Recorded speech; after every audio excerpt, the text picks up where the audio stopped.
Bom dia, boa tarde, boa noite, bem-vindos ao Acervo Fantástico. Estamos chegando hoje ao final da nossa grande temporada de adaptações do Stephen King para o cinema, né? Na minha opinião, a gente se divertiu bastante. Esperamos que vocês, ouvintes, tenham curtido também. A gente deixou agora para o final uma adaptação de um livro chamado A Hora da Zona Morta, né? O título do filme é igual, né? E foi dirigido pelo David Cronenberg, né? O canadense, dos grandes, né, nomes do cinema, não só comercial, né, porque ele teve algum sucesso, mas transgressivo, de gênero, né, que é o nosso foco, né. Então a gente achou, encerrar com o filme do Cronenberg e ainda por cima, né, do Stephen King, não podia ser melhor.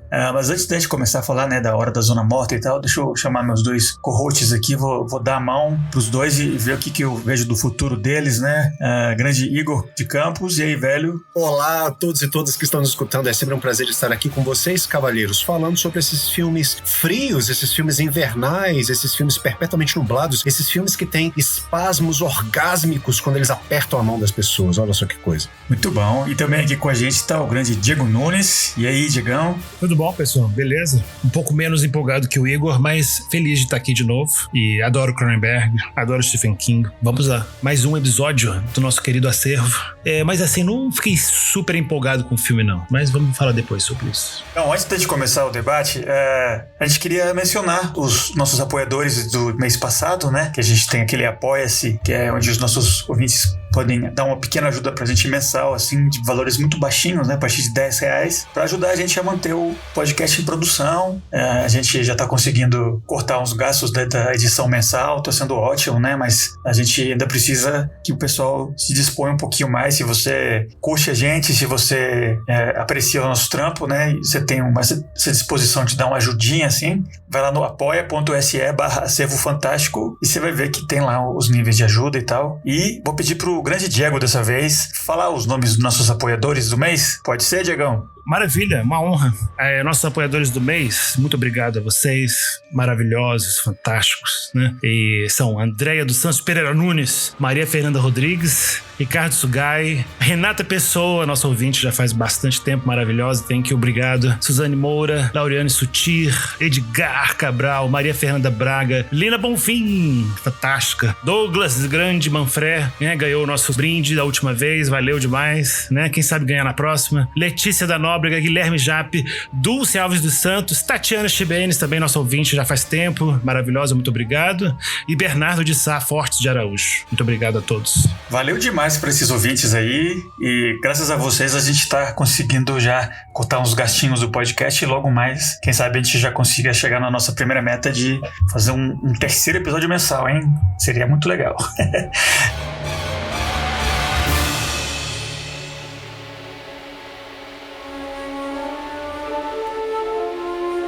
Agora sim, falando da trama, a gente segue a história do Johnny, não é? O Johnny Smith, o nome dele, é um professor de literatura e tal, que tá namorando uma professora também, professor de escola, de segundo grau, e ele tem um acidente, né? O carro dele, eles moram num lugar bem nevado, né? Ele perde o controle e ele bate num caminhão, e aí quando ele volta assim, ele tá numa cama e tal, ele falou, nossa, o que houve?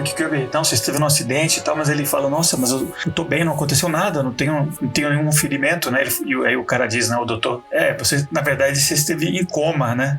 O acidente foi faz 5 anos e você esteve em coma e agora só que você tá voltando, né? Então tem todo aquele choque. Ele descobre que essa namorada, professora dele, na verdade já casou com outra pessoa. Ele tem que passar por um processo de reabilitação física, de fisioterapia para voltar a caminhar direito, né? É um ponto que inclusive eu vou puxar depois, que eu acho que esse filme tem muito body horror no sentido mais abrangente do termo, né? Não tem ninguém virando uma lesma, né? E usando pistolas feitas de carne, essas coisas assim que o Cronenberg faria depois, gente derretendo, mas é um filme que, pra mim, ele gira em torno desse body horror, né? O Walken, ele demora em retomar a própria independência do corpo dele e tal, e nesse ínterim aí, enquanto ele tá se reabilitando, ele reencontrando a esposa, os pais dele, ele descobre que ele tem um dom, né? Ele encosta assim a mão da pessoa e tal, e ele vê um flash. Ele desenvolveu, nesse período que ele esteve em coma, uma habilidade psíquica, né? Ele consegue ver algo da pessoa, né? Ele tá no hospital e ele encosta na enfermeira e ele vê que a casa dela tá pegando fogo ao vivo, né? Ela realmente vai lá e vê que a casa tava pegando fogo, então isso se alastra pela cidade, né? Essa informação de que realmente o Johnny tem certo poder parapsíquico. E o próprio médico que trata ele, né, que é o Herbert Lom, eu pessoalmente só conheci ele da Pantera Cor-de-Rosa, né, como o grande inimigo do Peter Sellers. Ele também, né, o Johnny lê ele e descobre que, na verdade, os pais, a mãe que ele achava que tinha morrido na Segunda Guerra Mundial, no campo de concentração, na verdade ela estava viva, né? Aí o médico vai, checa e realmente é verdade. Então, ele é um psíquico real, né? Ele eventualmente vai ajudar a polícia, né, um pouco de má vontade, descobre que tinha uns assassinatos sendo feitos na cidade e o responsável era um assistente do xerife. Ele, né, ele reata um pouco com a ex-namorada dele, que teve filho, já está casada, ele tem um casinho com ela, e ele também descobre que o marido novo, né, e ela, eles estão trabalhando para um candidato político, assim, ultraconservador, assim, representado pelo Martin Sheen, né, o Stilson, que é uma figura, assim, bem 2025, né, 2026, para quem está vivo hoje em dia e acompanha a ascensão de vários tipos de políticos aqui na América do Sul e nos Estados Unidos, né, sabe, um populista conservador, que na verdade não tem nada por trás, né, pura fumaça e espelhos, né, e ele acaba, né, o Johnny acidentalmente participando de uma reunião lá onde estava o político, né, porque ele estava seguindo a ex-mulher dele, estava acompanhando, né, o que eles estavam fazendo, tá tendo um comício e o Johnny acaba, né, dando a mão, assim, quase que sem querer pro Stilson. Ele vê que ele vai virar tipo um déspota, um louco, ele vai iniciar uma guerra nuclear com a Rússia, ele vai apertar o botão lá que libera, né, todas as ogivas. Ele decide que esse dom dele, que ao longo do filme, né, ele vai de ser uma maldição para algo que ele entende que é meio que uma responsabilidade que ele tem. Ele vai lá numa reunião que tá rolando, com uma espingarda até, numa missão meio suicida, né, ele deixa uma carta pra ex-namorada dele. Na confusão, né, quando ele aparece lá pra matar o político e tal, o político pega o filho da ex-namorada e usa ele de escudo humano, bota ele na frente assim. Aí tinha um fotógrafo no momento que pegou a foto, né? Aí o Johnny, sem ter precisado matar o Stilson, essa ação que ele fez, né, de aparecer com a espingarda, né, esse atentado que ele meio que encenou, causou, né, o fim da carreira do Stilson, né? Ele consegue ver que eventualmente o Stilson não vai poder virar presidente, não vai poder acabar com o mundo, né? E claro que nessa confusão o Johnny leva um tiro, né, e acaba morrendo, mas ele morre satisfeito, né, que ele conseguiu impedir, né, esse apocalipse que viria pela frente, né? E então é isso, né? Eu queria agora sim retomar. Começamos então já pelo Diego. O que foi que te deixou tão gelado? O filme tem um tom meio frio mesmo, né? Meio introspectivo, né? Qual foi a sua opinião, assim, dessa vez que você viu? Eu achei um filme profissionalmente dirigido pelo Cronenberg, um filme correto, bom, um filme cujo único defeito dele realmente é o contraste entre Christopher Walken e os outros atores. Eu achei ele muito melhor do que todos os outros, né? Especialmente a dupla romântica dele, né? Brooke Adams. Eu achei que ele tá no auge, né? Que ele tinha sido indicado ao Oscar anos atrás, alguns 5 anos atrás, pelo Franco Atirador, né? Deer Hunter. E ele tá muito bem no filme, tá ótimo, atuação excelente. O Christopher Walken é um ator interessante, né? Porque ele é sempre ele mesmo, né? Sempre Christopher Walken, né? Ele tem um estilo muito marcante, mas ao mesmo tempo ele dá uma interpretação diferente para esse papel, né? Ele tem algo diferente, ele tem uma marca, né? Então é uma contradição, esse tipo de ator que consegue dar uma voz específica para um certo personagem, mas ele sempre é o Walken, né, a versão Walken do Johnny Smith. Eu amei essa parte, a coisa que eu mais gostei do filme é Christopher Walken. Mas eu achei uma produção meio que assim, que Cronenberg aceitou fazer o filme e como diretor contratado, eu achei assim, correto. Bom filme, adequado. Não achei, eu assim, senti falta da marca registrada de Cronenberg, não tem body horror, não tem nada de Videodrome, não tem nada, sabe, não tem nada assim, uau, ele é um filme discreto, é um filme sutil. Cronenberg ficou sutil depois. Nos anos 80 ele era punk, ele era body horror brabo, sabe? E aí esse filme ele é tranquilão. Eu concordo com o Diego, eu acho que A Hora da Zona Morta, ele é o filme, digamos assim, menos memorável do Cronenberg, justamente porque ele não tem nenhuma dessas características que a gente associou ao Cronenberg. É um filme que não tem muito body horror, ele não tem gore, ele não tem nenhuma cena muito sangrenta ou violenta, ele não tem cabeças explodindo, ele não tem corpos se decompondo, ele não tem gente virando inseto, ele também não tem nenhuma cena sexual, assim, o Cronenberg ele também é conhecido. Aliás, eu acho o Cronenberg um diretor eminentemente erótico, né? O cinema todo dele é um cinema muito erótico. mesmo que não haja cenas de sexo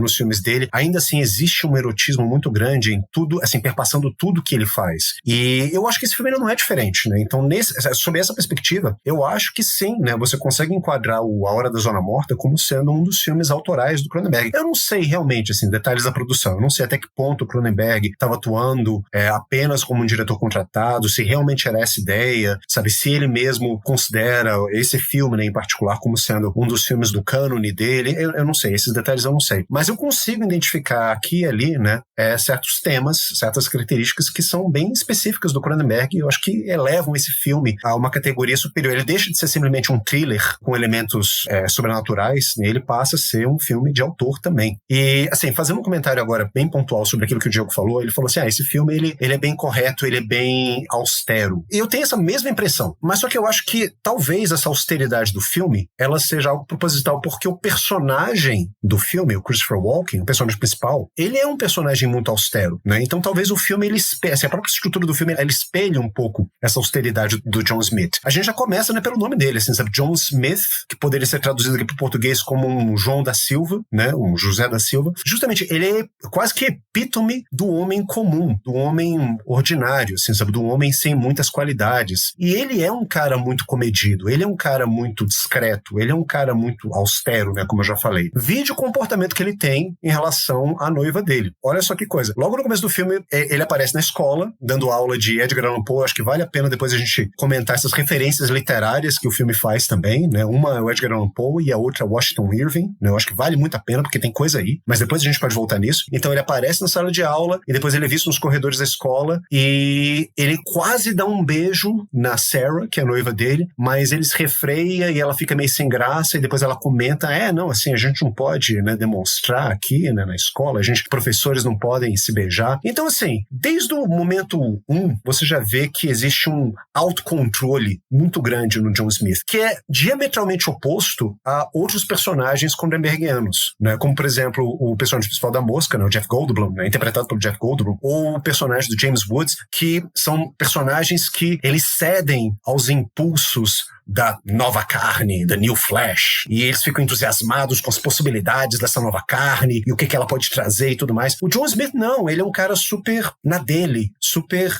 quase que pudico. Então, isso é com certeza de propósito. Com certeza, porque são da mesma época, dos anos 80 ali. E no livro, eu tava relendo o início do livro, não consegui reler tudo. No livro, o Stephen King, essas são duas cenas que são muito mais gráficas no livro. A cena dele não dormindo com ela nesse último dia antes do acidente. No livro, ele não é por causa disso, não é porque ele quer se guardar, não é porque ele quer deixar pra depois, não é porque ele é correto, não é nada disso, não tem nada a ver. É porque ela passa mal no parque de diversões como um cachorro-quente estragado e ela tá muito ruim e é por isso que eles não transam nesse dia. E no acidente, o acidente é muito pior. O acidente, ele tá no táxi e vem dois caras competindo, fazendo drag racing, correndo loucamente, e aí eles batem de frente com um dos carros e ele sai voando pela janela, é bem brabo. Ele fica bem fudido. E o Cronenberg diminuiu tudo isso, diminuiu todo esse impacto, sabe? Ele poderia ter explorado isso pra caramba, como sempre, como normalmente, mas ele preferiu ir pra direção contrária, né? Como você tá falando. Justamente, eu acho que é uma forma dele caracterizar o John Smith como sendo um personagem sobrevigiado. Ele é, né, assim, vamos, né, colocar os pingos nos is aqui. Ele é um cara frustrado sexualmente. Ele é um cara que, assim como... Aí, a gente já pode fazer o primeiro link literário aqui do filme. Ele é um cara que, assim como o Ichabod Crane,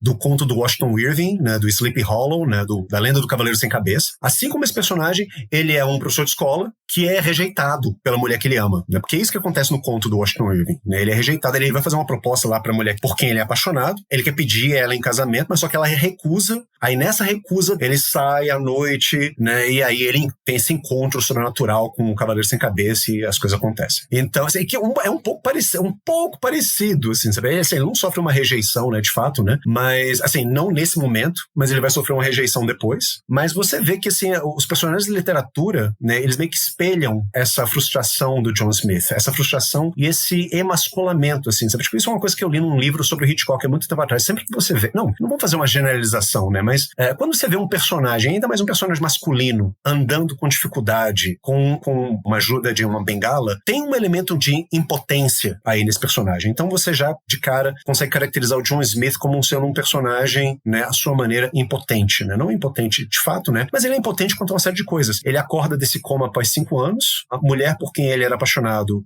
já tá com outro homem. Não apenas ela já está com outro homem, como ela tem um filho com outro homem. A mãe dele morre e ele tem esses poderes, ele tem essas visões que vêm até a cabeça dele e ele não pode fazer nada a respeito. Então, assim, a impotência é um negócio que perpassa a vida do coitado do John Smith. Ele é um personagem impotente, ele é um personagem emasculado, ele é um personagem sexualmente frustrado. Você vê que em nenhum momento ele esquece, de fato, a noiva dele, a ex-noiva dele, né, no caso, fica assombrando a vida dele até o final. O final do filme, que inclusive a gente pode falar, assim, eu acho que é talvez o ponto mais alto de uma fantasia sexual martírica de morte, né, em que ele tá lá morrendo nos braços da mulher. A mulher que rejeitou ele tá lá abraçando ele justamente nos últimos momentos dele, e ele tá morrendo como um herói nos braços dela. Ele não conseguiu casar com ela, não conseguiu fazer um filho com ela, mas ele morreu como um herói nos braços dela. Olha só que coisa. Enfim, né, depois a gente pode explorar mais esse final do filme, que eu acho muito interessante, mas eu acho que, como o Diegão falou, assim, eu acho que essa descrição, né, do filme, né, esse comedimento estilístico do filme, ele tá lá por um motivo, e ele tá lá, assim, sabe, justamente para ilustrar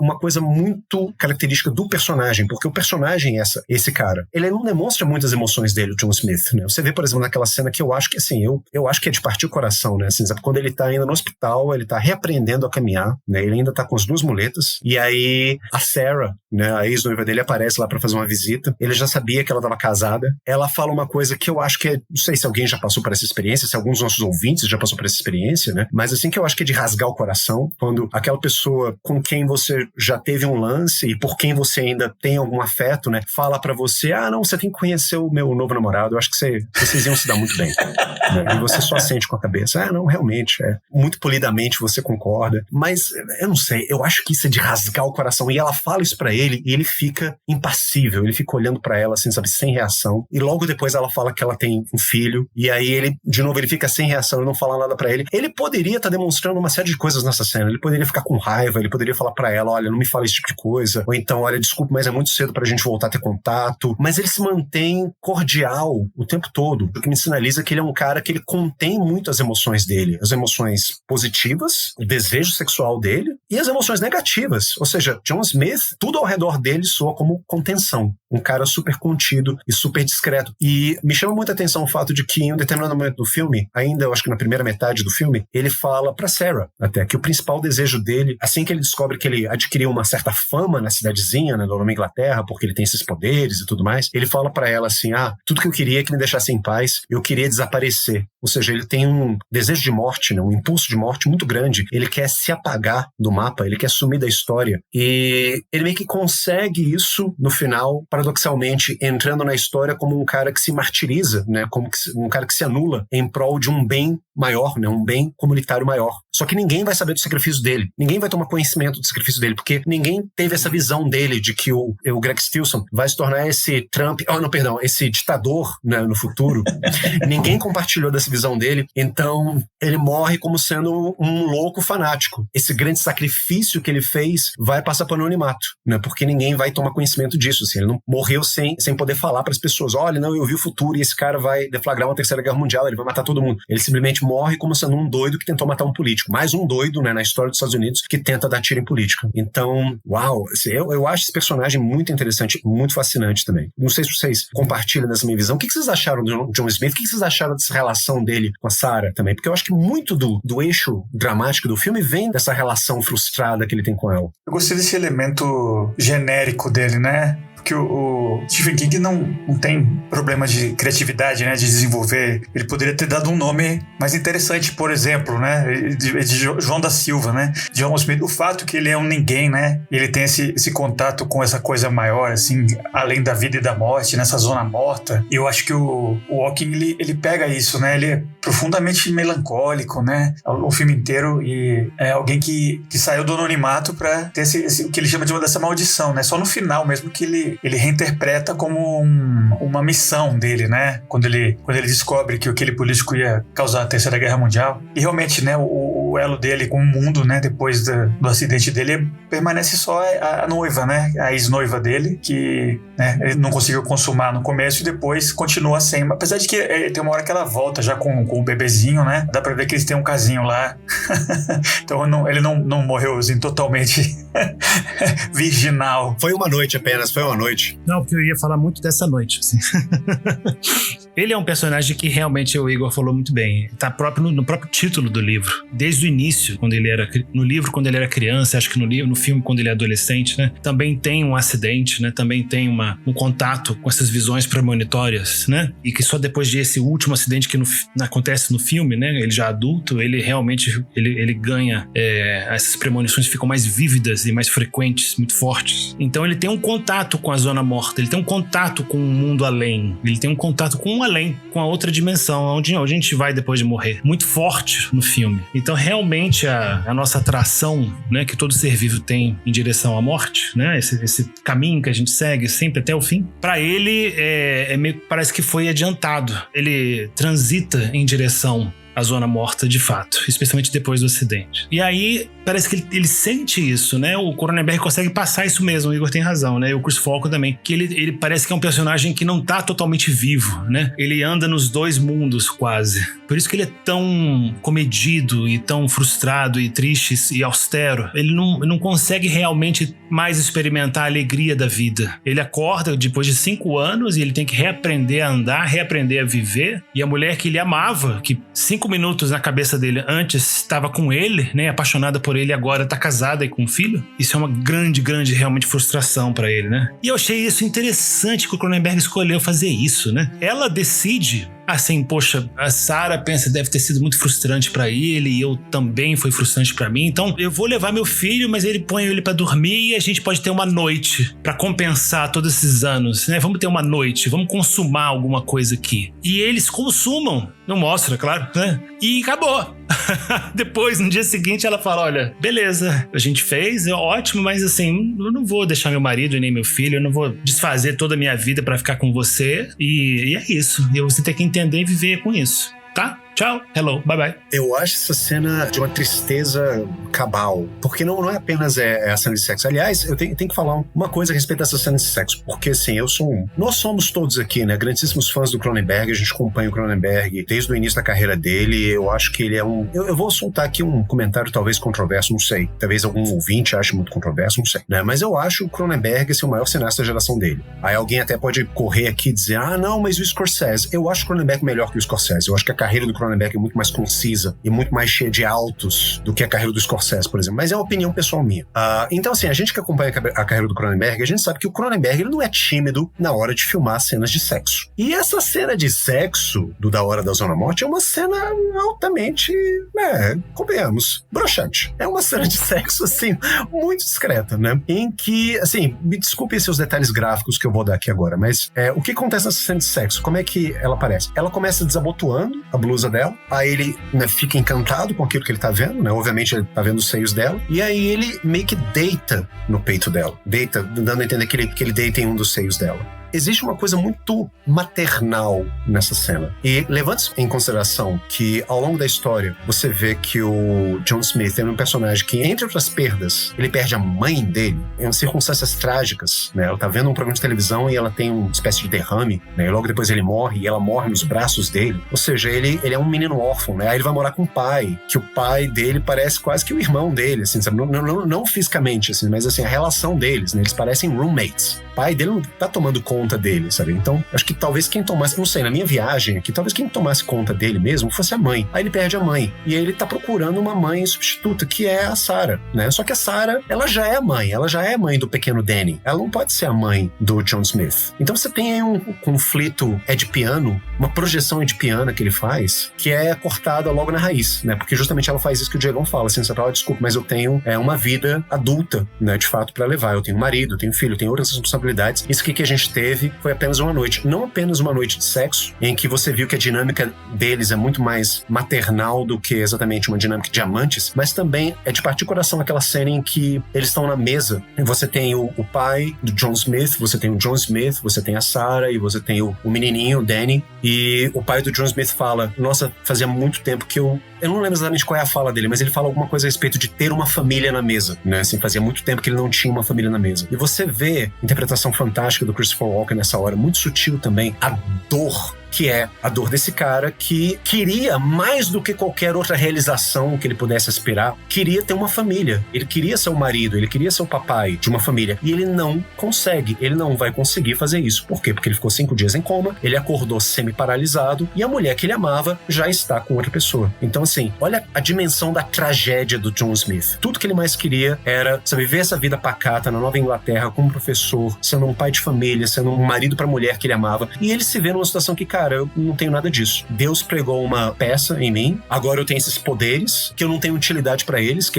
ele mesmo fala que é como se fosse uma maldição, ele não consegue encaixar esses poderes na vida dele, e eu acho que isso é parte do arco do personagem, justamente ele buscar um sentido e um uso para esse poder que ele tem, que ele não sabe o que fazer, e ele se vê na situação que é de partir o coração. E você vê que, olha só o que acontece, a Sarah passa essa noite com ele, né? Aí até então ele vivia num estado meio niilista, extremamente melancólico, extremamente tomado pela tristeza. A partir do momento que ela dá uma espécie de vislumbre para ele daquilo que ele poderia ter tido, né? Ou seja, uma vida familiar, uma esposa, um filho pequeno, até com o pai dele lá, um jantar de família, noite de amor, essas coisas todas. Quando ela dá esse vislumbre para ele, o que acontece logo depois? Ele vai assistir televisão e aí ele toma a decisão. Eu vou ajudar aquele policial. O policial interpretado pelo Tom Skerritt, né? Que tinha, né, momentos antes, eu acho até que no mesmo dia, passava lá na casa deles e pedindo ajuda para ele. Ele falou assim, olha, não, desculpa, não me interessa, você procurou a pessoa errada, não é comigo, ou seja, esse meu poder aqui não serve pra nada, olha, finge que não existo. Novamente, assim, essa vontade de autoanulação do John Smith, né, falando mais alto aí. A partir do momento que ele tem um vislumbre da vida que ele poderia ter tido, ele decide ajudar o policial. Olha só que coisa. E depois também ele começa a dar aula particular, né, ele tava realmente em depressão total, né, meio que até que serviu pra ele uma acordada pra vida, né, ele retomou uma vida, não voltou a ser quem era, né, mas saiu daquele marasmo que ele tava, né. Mas tem um outro assunto que eu queria mencionar, que eu puxei, que eu peguei enquanto eu tava assistindo, né? Porque realmente, né, essa opinião que o Diego tem, né, do Dead Zone como sendo um filme meio fora da linha, né, fora da curva dos interesses do Cronenberg e tal. E eu queria meio que debater um pouco isso, porque pra mim o interesse que ele tem do body horror não é apenas, né, deformação e sabe, tumores e cérebro derretendo, scanners, né, e a pessoa virando um mosquito humano e tal. Body horror é isso no seu ponto mais explosivo, né, na sua representação mais magnânima, né, do ápice do body horror, né, você é um aparelho, você é um tumor vivo, né, etc. Só que eu acho que o interesse do Cronenberg não é só isso, né? Se você vê até os dramas dele e tal, sempre tem esse elemento de uma distância que tem entre você e seu corpo e o incômodo. Tem um incômodo entre você, quem você é, você Johnny, e o corpo onde você está, né? E o fato que ele esteve em coma, ele acorda, ele tem que usar um esquema que segura a cabeça dele porque ele ficou tanto tempo sedentário e ele não consegue andar, e o toque dele, o toque humano, a mão dele, o corpo dele é essa ferramenta que traz essas visões para ele. Ele não reconhece o próprio corpo, que para mim isso é no fundo a coisa mais importante do body horror, né? Não é só o grotesco e, né, a substância e tal, que é bem legal, eu adoro esse lado do body horror, mas eu acho que no fundo, né, quase filosoficamente, o body horror é essa ansiedade que você tem com o próprio corpo, né, que você se olha no espelho e você não gosta do que você vê, você tem uma distância entre você e o que você pensa de você, e eu acho que isso está super presente nesse filme, né, eu me toquei nessa última vez, porque eu já tinha assistido esse filme muitos anos atrás, eu achei legal, médio, assim, bacana, realmente não é o mais chocante dele, então meio que deixei ele na gaveta mental, e agora, revendo, eu achei muito melhor do que eu lembrava, e eu acho que ele é muito rico nesse aspecto do body horror, né? Não do body horror deformação, cyborg e tal, sangue, e sim no body horror do horror do corpo, né? Literalmente, né? O Johnny é um prisioneiro daquele corpo dele, e a ferramenta que traz toda essa maldição dele é o corpo dele, né? Ele não tá só sentado e vem um sonho em alguém, é o toque humano, né? É encostar em alguém, é usar sua mão para encostar em alguém que traz essa maldição. Então é tudo, né, ansiedade em cima de ansiedade, em cima de medo. Eu acho muito rico esse aspecto dele nesse filme, né? É um body horror pra mim, sim, sem dúvida, né? Não é o mais chocante e interessante visualmente, mas eu acho que como algo que é o corpo como fonte de ansiedade, eu acho muito rico, né, esse filme. Com certeza. Tem toda a razão, Felipe. Acho que realmente agora você complementou o ponto do Igor e o meu também. Eu só queria realmente reforçar que realmente existe esse elemento de body horror, especialmente porque além dele estar desconectado com o próprio corpo e odiando o próprio corpo, né, especialmente depois do acidente, tendo que se readaptar e reaprender a usar o corpo, o poder dele que ele pode usar para salvar vidas, né, e que ele faz isso. Inclusive ele salva o mundo no final do filme, da tragédia nuclear. Ele causa horror às pessoas, né? Quando ele entra em contato com a zona morta, né, quando ele tem uma visão premonitória, ele parece que está em contato com o mundo dos mortos, né? Ele está em contato direto com o Hades, ele entra em transe. Isso tem no livro e no filme. É um transe que ele entra e ele fica... Porque ele é um personagem que, além de ser austero, né, como o Igor já bem descreveu também, no filme isso fica mais sutil, mas no livro é bem forte. Ele é um cara muito bem humorado, ele é um cara irônico, engraçado. Ele tem um senso de humor, ele tem uma certa alegria de viver, especialmente antes do acidente, né? Ele vê a vida com humor. Então, quando ele entra em contato com a zona morta, quando ele entra em transe, ele muda muito, né? Os personagens percebem que ele fica sério, que ele fica olhando pro nada. Ele fica parecendo que ele tá outra pessoa, parece que alguém possuiu ele.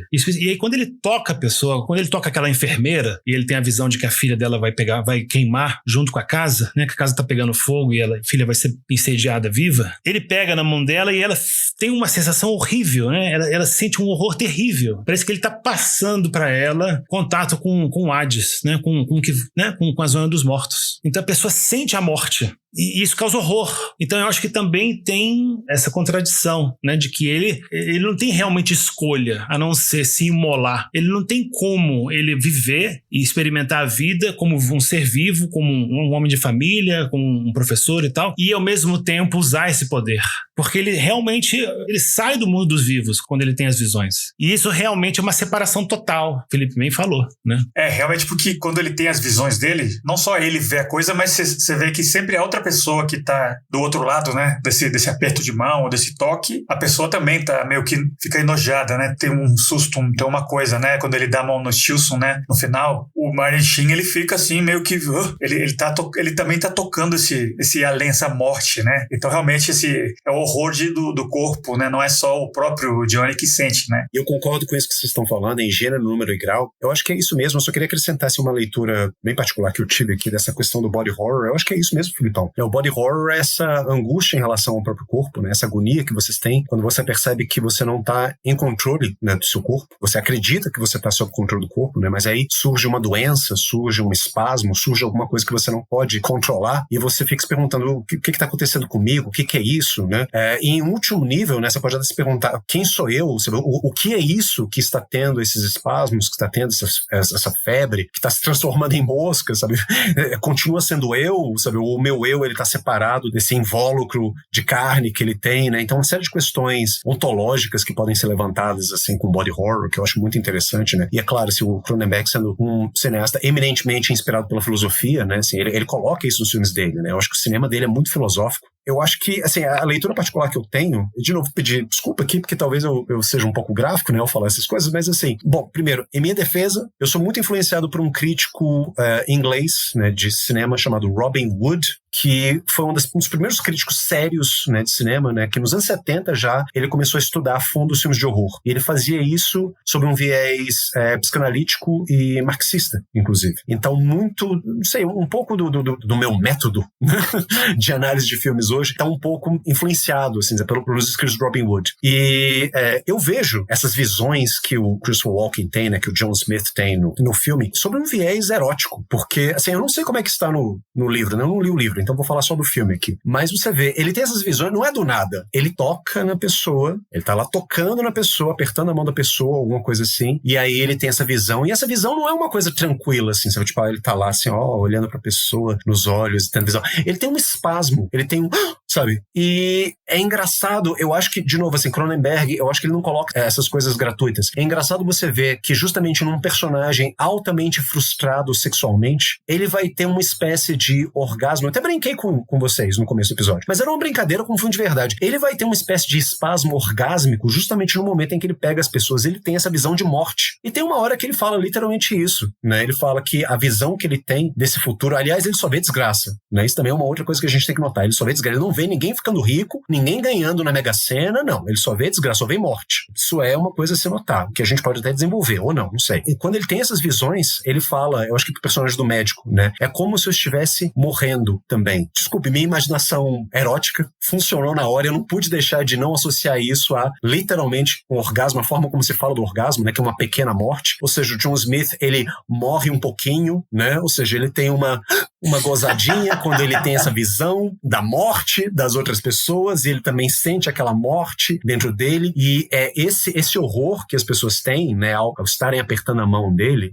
Falar uma coisa assim, de novo, assim, meio controversa, mas soa talvez como uma espécie de mini violação que elas estivessem sofrendo, porque se ele tá tendo esse espasmo orgásmico com a sua mão, e ele tá transmitindo isso pra você, você também tá tendo algo como um espasmo orgásmico contra a sua vontade, num contato que você não tinha programado ter com aquela pessoa. Isso soa como sendo uma violação. Enfim, uma leitura freudiana daquilo que tá acontecendo no filme. Mas assim, isso é a forma como eu encaro as coisas, e eu acho assim, é interessante você ter essas leituras, né, porque, de novo, assim, eu acho que o Cronenberg, ele é um diretor que ele eminentemente fala sobre sexo em praticamente todos os filmes dele, né? Mesmo aqueles filmes dele em que ele não tá falando diretamente sobre sexo, ele tá falando de sexo. Um exemplo muito bom disso, eu acho que é justamente esse filme, em que você tem um personagem quase assexual, altamente comedido e austero, mas que ainda assim o sexo, ou os clamores do sexo aparecem justamente no momento em que ele não tá esperando, que ele não tem controle a respeito e que ele não tá querendo, né? Que é nesse contato que ele tem com as pessoas que faz com que ele tenha essa visão do futuro. Ou seja, ele não tá querendo ter aquilo, ele não tá querendo ter aquela experiência, mas ele tem a despeito disso. E é uma experiência muito física, o que leva a gente a pensar justamente no body horror, o horror do corpo. É justamente o seu corpo, ele tem reações, ele tem espasmos, ele tem febres, ele tem sensações que você não tá sob controle. Ele, que era um cara que achava que estava sob controle do corpo dele, né, desde o começo do filme, né, quando ele se nega ao ir dormir com a Sarah, quebra a cara, John Smith. Aí, tá vendo? Agora você perdeu totalmente o controle do seu corpo. Você tá mancando, você entrou em coma, e você vai ter esses orgasminhos, quer você queira, quer não, quando você estiver pegando na mão das pessoas. Olha só que ridículo. Olha só que, que absurdo.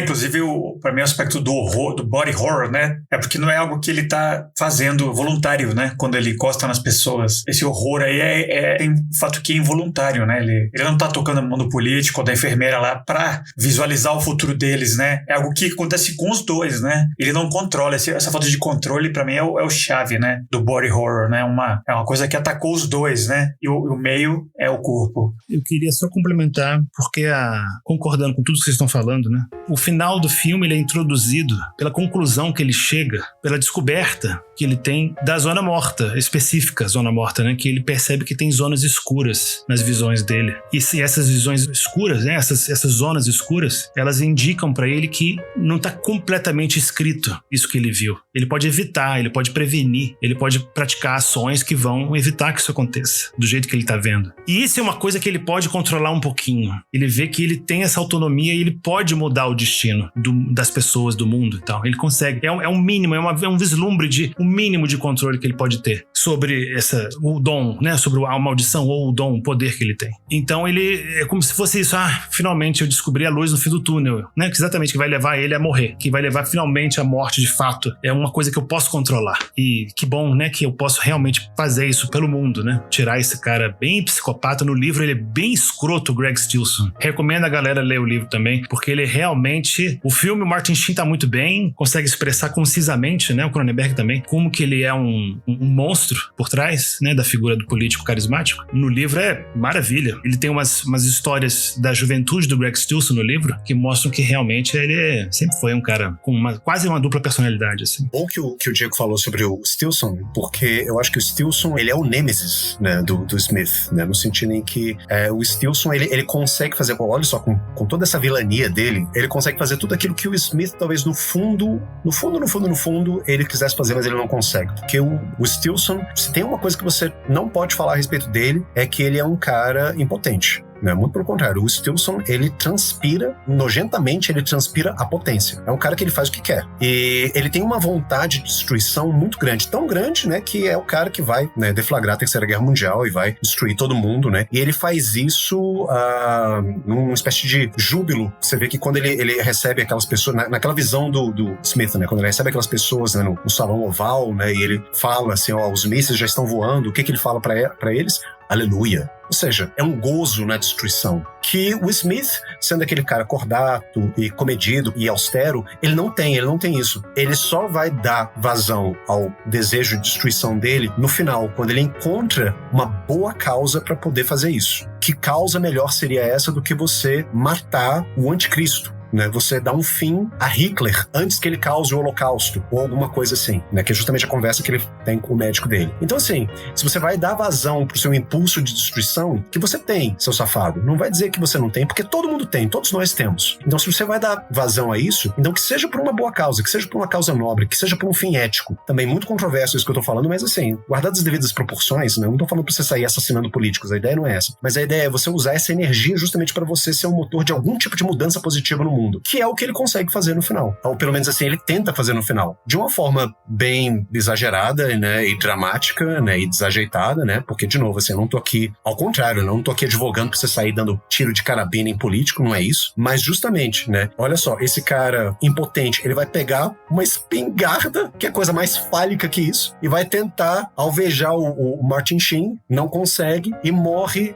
heroicamente nos braços da ex-noiva / mamãe substituta dele. Olha só, ele morre feliz, né? Tendo encontrado finalmente uma missão para aquele poder que antes ele não sabia o que fazer com ele. Então acho que é trágico, mas ao mesmo tempo é feliz esse final do John Smith, assim, é um final em que ele finalmente encontra um sentido, ele encontra um propósito, né, para a existência dele, para os poderes que ele adquiriu com esse coma, e ele termina, né, literalmente nos braços da mulher amada, não da forma como as coisas deveriam ter acontecido, né, porque obviamente ele não tinha essa intenção de morrer heroicamente nos braços dela, né, ele, não sei, talvez almejasse morrer já velhinho do lado dela, numa cama de hospital, os dois tendo vivido uma vida inteira juntos, né? Mas não é isso que acontece, né? Mas a gente é feliz com aquilo que a gente tem, né? Como a gente pode, não como a gente quer, né? E deixa de ser um final feliz pra ele, né? De certa forma. Essa figura, né? Desse político populista que não representa nada, né? Além da vontade do poder e psicose disfarçada de filosofia política, né? Eu gostei daquela cena que o pai de um dos alunos particulares que o Johnny tem, né? É um empresário, um cara que você vê que é poderoso, né? Rico, tem uma mansão e tal. Ele tem um filho assim, meio... Não sei se seria interpretado como autista hoje em dia, né? Ele diz que o menino é muito tímido, entre aspas, né? Que eu acho que é algo que talvez é como na época seria tido, né? Ele tem algum problema de contato social com o pai. Que o Johnny vai, conhece o menino e descobre que o menino não tem nada, né? Normal, né? Que quem é fechado é o pai dele, né? Mas esse empresário e tal, ele tá recebendo o Stilson na casa dele, né? Já tá meio que garantindo, né? Um certo contato, né? Com essa figura que talvez vai subir ao comando, ter poder e tal. Mas aí ele vai embora e o Johnny tá com ele vendo TV, né? E aparece ele no comício lá, aquela coisa populista, reaça, né? Patriotismo, né? O que você tá fazendo? Os políticos lá de Washington não estão ajudando, bababá. E o empresário vira pro Johnny e diz, nossa, como é que eles não conseguem ver que isso é uma farsa total, né? E o Johnny diz, né? Realmente, eu vi você se aproximando dele, né? Na sua casa e tal. Ele falou, não, eu tava só por interesse próprio, né? Mas o grande povo, né? Que ia eventualmente eleger o Stilson pra presidente e tal e garantir o próprio fim, né? Tem uma visão... Eu tô mencionando tudo isso porque nessa visão meio profética do próprio Stephen King, eu acho, né? Essa ascensão do populista que não representa nada além de si mesmo, né? E eu também me faço essa pergunta, né? Vendo o quadro atual dos Estados Unidos e de outros países, né? Da Argentina e tal. Como é que eles não veem que esse cara, né? Não representa nada, é um palhaço, né? É uma figura transparente, assim. Mas ele tem essa figura de homem de circo, entertainer quase, né? Que, né? Inclusive, não só na ficção, mas na realidade convence, né? Uma última reflexão, assim, vendo o filme, eu achei isso bem... O ponto mais atual da história, de longe, né? É a ascensão do Stilson, né? Como uma figura que alguns de nós vemos como um palhaço quase, né? Mas que muita gente não consegue, né? Que realmente essa potência que ele expressa, que o Igor apontou, né? É tão convincente que não interessa se não tem nada por trás, né? É só esse poder, essa silhueta de algo potente, de algo poderoso, já é suficiente, né? né? Eu acho que é isso, né? Eu acho que é uma falsa, você falou, né? A silhueta de uma potência, eu gostei muito dessa imagem, eu acho que é uma falsa potência, né? É uma potência performada, o que é paradoxal, porque se a potência ela tem que ser performada, então ela não é de fato uma potência. Aquela máxima, né? Se você tem que dizer pra todo mundo que você é o melhor, então você não é de fato o melhor. Então eu acho que o Stilson, ele representa, né, essa vontade de potência patética por ser performática. Eu espero que as pessoas que acompanham esses políticos, né, no Brasil, na Argentina, nos Estados Unidos, em tantos outros países, né, possam ter uma visão real, né, de quem são esses políticos, como eles são. Há tempo, né, uma visão, ainda tem tempo, né, da gente enxergar esses canalhas, né, do jeito como eles são. E que a gente possa fazer isso para que a gente tenha essa visão sem necessariamente ter que entrar em uma zona morta. Bom, pessoal, então esse foi o nosso episódio sobre A Hora da Zona Morta, um filme bem interessante, bem rico. Inclusive o livro, eu não li ele, eu que queria ler. Eu tô lendo um livro do Joe Hill, filho do Stephen King, chamado King Sorrow, que é de 2025, bem no comecinho ainda. E tem uma referência à Zona Morta. Tem um senhor lá idoso que tem uma coleção de objetos e tal. E entre as obras dele, que ele tem lá no museuzinho, casa dele, tem a espingarda do Johnny. E o Johnny, ele é debatido como sendo meio que um louco mesmo, um cara doido que tentou matar um político e tal, e o político acabou se matando depois. Eu achei legal esse elo. Eu quero ler o Dead Zone, que eu achei bem interessante, e como sempre, né, o livro é sempre mais denso, mais rico, né, e o Stephen King é o mestre de desenvolver personagem, né, então eu acho que vai ser a minha próxima leitura. Mas então, agora, antes de anunciar qual vai ser a próxima temporada, né, porque a gente tá acabando hoje do Stephen King, o próximo episódio, eu vou perguntar pra vocês dois as dicas da semana, né, todo episódio a gente bola alguma recomendação pros ouvintes de algum filme que tem a ver com o que a gente falou no episódio, né? Se vocês quiserem, começo eu hoje pra variar um pouco, né? Nessa temporada eu sempre dei duas dicas, né? Um filme ou uma série, algo que me lembrou o episódio em si, e uma outra do Stephen King em geral, né? E a minha dica geral do Stephen King dessa vez eu busquei o outro filme do Stephen King de 83, né? Teve uma outra adaptação dele, além do Dead Zone, que também é feita por um grande autor, assim, de cinema de gênero e tal. Só que, enquanto o Cronenberg sempre é mais cerebral e frio e tal, o outro diretor que fez uma adaptação do Stephen King em 83, John Carpenter, né? Ele é um diretor, assim, com o pé mais forte no cinema de gênero, né? De terror mesmo, ficção mesmo. E esse filme, Christine, o Carro Assassino, é uma premissa meio boba, né? Mas é um carro, assim, dos anos 50, um carro esportivo que tem uma consciência, ele é vivo, né? Um carro maldito, né? Então tem todos esses interesses do Stephen King, né? De juventude dos anos 50, rock and roll. E o Carpenter é uma boa combinação com esse material. Eu acho que é um filme meio esquecido, assim como o próprio Dead Zone não é visto tanto como um trabalho autoral, né, desse diretor, mas eu acho que tem tudo a ver com ele, né, com o Carpenter, e fica a dica pra vocês, Christine, o Carro Assassino, do mesmo ano do Dead Zone. E a outra recomendação, essa assim mais temática, né, eu por coincidência comecei a reassistir uma série que lamentavelmente não existe no streaming, né, tem um DVD que eu comprei na época, né, as caixas com as temporadas, uma série do Chris Carter, o mesmo criador do Arquivo X, que correu de 96 até 99, né, fazendo 30 anos agora, chamado Millennium, que é uma série protagonizada pelo Lance Henriksen, que a gente já mencionou recentemente aqui no episódio, no podcast, que ele é um cara que trabalha, assim, fazendo assessoria da polícia em cenas de crime e tal, esse tipo de coisa que viria depois a rolar muito, né, com CSI e essas outras séries, tudo meio que essa série Millennium foi anterior a isso, né, e o protagonista, o Lance Henriksen, que eu adoro, né, ele é um cara que tem uma visão que é tão focada, né, ele tem uma percepção meio um pouco além da realidade, fica em dúvida no começo, né, se ele realmente tem visões, se ele é um parapsicólogo mesmo, alguém com poderes, ou ele é simplesmente meio que um gênio, né, da dedução. Eventualmente, ao longo da série, ele vai realmente desenvolver meio uns poderes, né, de olhar a cena do crime e ter uns insights sobre quem causou, quem é o assassino pensa assim, assado. E eu acho muito legal. O Chris Carter tava rolando aqui o X já de boa, fazia uns anos, ele queria fazer algo diferente, ele se inspirou muito no Seven, né, do Fincher, aquela estética, né, é uma série que eu acho muito bonita visualmente, assim, meio fincheriana. O Lance Henriksen é o protagonista, eu acho ele ótimo, e tem esse elemento, né, tava chegando a virada do milênio, né, que era uma grande ansiedade das pessoas nessa época, né, tem essa paranoia, né, com o que vai acontecer quando virar do século 20 pro 21, os computadores vão todos entrar em pane, vai ter o fim do mundo, tinha um pouco desses pensamentos apocalípticos que isso também tinge essa série, né. Eu recomendo, é difícil de achar, né, eu pesquisei antes agora do episódio e você acha ainda DVD usado pela internet afora, agora, né? Espero que eventualmente chegue no streaming, porque vale a pena ser reassistida. É uma série que eu acho muito boa, né? Não chegou a ter o peso, o impacto do Arquivo X, mas a figura, né, do Lance Henriksen, né, que faz o Frank Black na série, ele é bem assim um primo, um irmão do Johnny A Zona Morta. Só que ele sim teve família e tal, ele não precisou entrar na Zona Morta, né? Ele tem a vida que o Johnny queria ter. Então é isso, essas foram minhas dicas. Deixa eu perguntar agora pro Diego Nunes, o que você tem pros ouvintes de dicas dessa semana? Bem rapidinho, né? Eu quero recomendar Franco Atirador, né? The Deer Hunter, de 78, eu acho, né? Com De Niro e Meryl Streep e o grande Christopher Walken. Pela interpretação magistral, maravilhosa do Christopher Walken, né? Ele faz um personagem, um veterano de guerra traumatizado, e ele faz esse papel de forma incrível, assim, assombroso. Ele parece uma causa mal assombrada humana, parte final do filme, né? Então eu recomendo muitíssimo, só por ele. É um filme que tem suas questões, né? Um pouquinho, né? Tem umas questões datadas, talvez, da maneira como é mostrada, né? De como é descrita, né? Os vietnamitas, né? No filme eles são mostrados de uma forma um pouquinho maniqueísta, um pouquinho simplista, como vilões, grandes vilões e maus e cruéis, né? Mas eu acho que mesmo assim vale a pena pelas atuações, grandes atuações no filme. É um grande filme, né? Do nosso querido Michael Cimino. É um belo filme. Muito bom. E você, Igão, quais são as suas dicas da semana?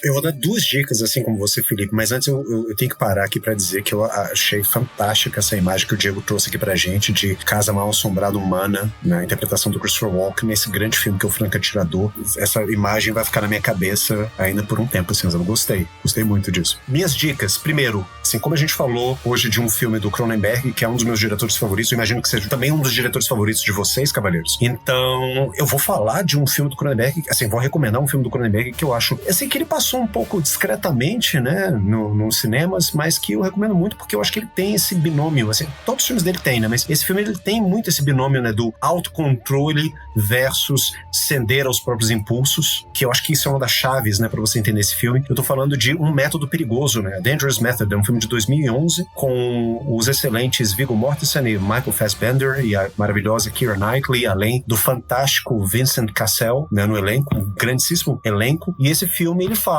né, sobre a relação entre uns tais Sigmund Freud e Carl Jung, que nessa virada do século XIX, começo do século XX, estavam pensando numa ciência que estudasse, né, os impulsos e os afetos das pessoas. O que será isso? O que isso vai se tornar? Será que a gente fala sobre isso? Será que a gente gosta disso aqui no Acervo Fantástico? Não sei. Enfim, recomendo esse filme, né, não só pelas atuações, mas pela história e também por ser, né, claro, assim, sabe, tipo um filme que ele traz esses temas cronenbergianos, assim, sabe, de uma forma muito interessante, muito explícita e muito bem trabalhada, né. E um outro filme, né, que eu gostaria de recomendar pra vocês, não é um filme tão bom, aliás, é um filme até meio fraquinho, né, mas como eu já tinha meio que dado a dica antes, né, desse filme, então acho que eu vou deixar ele como recomendação. O filme é uma adaptação de um conto do Stephen King chamado Às Vezes Eles Voltam, né, um filme de 1991. É um filme feito para televisão. Ele também tem a Brooke Adams, né, num dos papéis principais. Brooke Adams, que faz o papel da Sarah, né, a ex-noiva do Christopher Walken, nesse filme que a gente discutiu hoje, né, ela aparece nesse filme também. E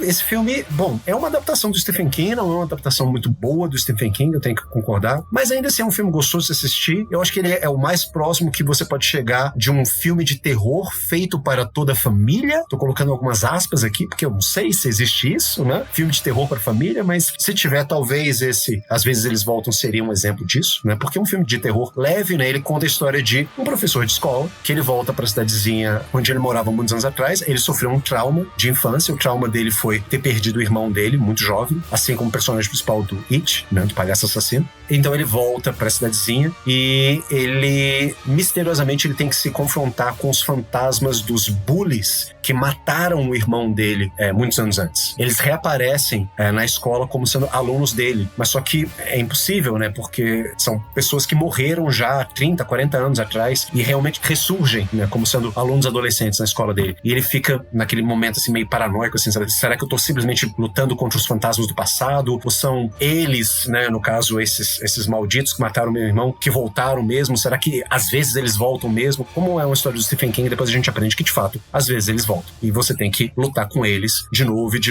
repetidas vezes, né? O mal sempre acaba voltando. Eu acho que esse é um dos grandes temas do Stephen King, né? Aparecem muitas histórias dele, né? O mal, ele nunca é derrotado. Você tem que sempre que tá se confrontando com ele. Assim como na vida real, é o que a gente faz, né? O mal, ele fica insistindo, né, em reaparecer, em ressurgir, mas a gente tá aqui justamente pra gente, né, impedir que ele continue. E é isso, né? Deixa essas duas dicas de dois filmes, um excelente e um outro não muito bom. Então, quando você quiser uma coisa mais cerebral, um filme inteligente pra você pensar, assista O Método Perigoso, do David Cronenberg. Quando você quiser um filminho de terror pra você passar, assim, um domingo à tarde chuvoso, né, agarradinho com seu namorado, com sua namorada, assistam Às Vezes Eles Voltam. Perfeito, muito bom. Agora sim, né, anunciando nossa próxima temporada, né, a gente decidiu que a gente volta e meia, né, faz essas temporadas temáticas, então a gente começa a falar de filmes mais antigos e tal, mas a gente também tá sempre acompanhando o que tá saindo no cinema, né, a gente tenta ficar vigente, né, acompanhar a atualidade cultural, e então a gente decidiu, vamos fazer uma mini temporada dos nossos favoritos pessoais do ano passado, né, de 2025. Então, em vez de ser uma temporada comprida e tal, vão ser só 3 episódios, né, 1 mês e meio de programação, onde cada um de nós escolheu um filme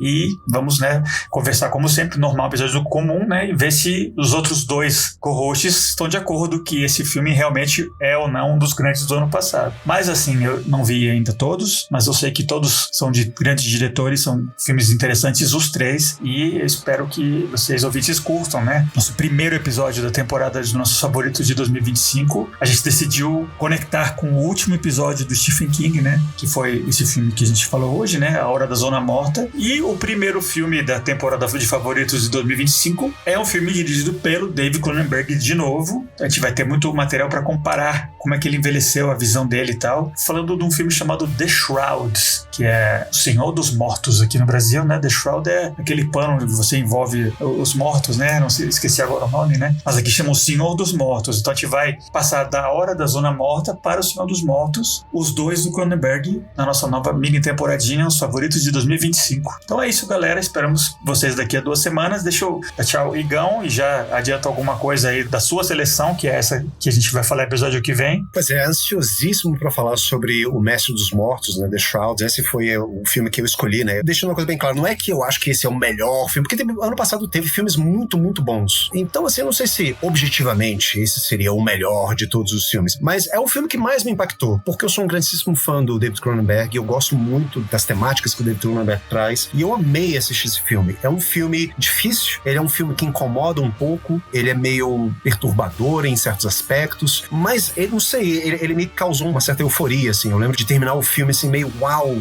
filmaço esse que eu assisti, sabe? E passar alguns dias pensando nele e depois voltar pra reassistir algumas cenas dele. Eu acho que pra mim essa é a definição de um grande filme. Por mais que talvez ele não seja o mais aclamado pela crítica, o mais oscarizável daquele ano, mas se é um filme, ele te causa isso, ele te causa esse impacto afetivo e você fica dias depois pensando nele. Então, tá aí. Esse é o meu grande filme de 2025. Espero que vocês assistam e depois participem da nossa conversa. E, cavaleiros, se necessário dizer que é sempre um prazer estar com vocês conversando sobre esses filmes. Ansioso para falar sobre mais um filme do David Cronenberg com vocês. E é isso. Deixo aqui um beijo a todos e todas que nos escutaram. Sigam a gente, no Spotify ou no Instagram. Mandem suas dúvidas, suas reclamações, suas críticas. E não deixem de participar como apoiadores. Ajudem a gente a produzir mais material para vocês, a conversar mais sobre cinema, a engajar mais vocês nas nossas conversas, porque é isso que a gente gosta e a gente tá aqui pra isso, tá bom? Entrem no site do Apoia-se, procurem Acervo Fantástico. Qualquer ajuda que vocês nos derem é uma grande ajuda sempre. Então, assim, um abraço, um beijo, ótimos filmes e até a próxima. Perfeito. Só antes de pedir pro Diego dar tchau, a temporada que a gente vai fazer realmente não é os melhores. Ninguém tá chamando a temporada dos melhores filmes e sim nossos favoritos, tá? Então esperem subjetividade, tá? Ninguém tá declarando nada aqui muito objetivo, não. Agora sim, Diegão, bora dar tchau? Falou, pessoal. Amei o episódio, como sempre. E adoro nossas conversas. Esse filme que eu imaginava que a gente não ia conseguir falar tanto, a gente conseguiu fazer um episódio bem legal, tô bem satisfeito. E muito ansioso também para falar sobre mais um filme do Cronenberg. Também sou muito fã dele e não vi esse filme ainda, então tô doido pra ver. Maravilha. Abraço a todos. É isso aí, pessoal. Falou!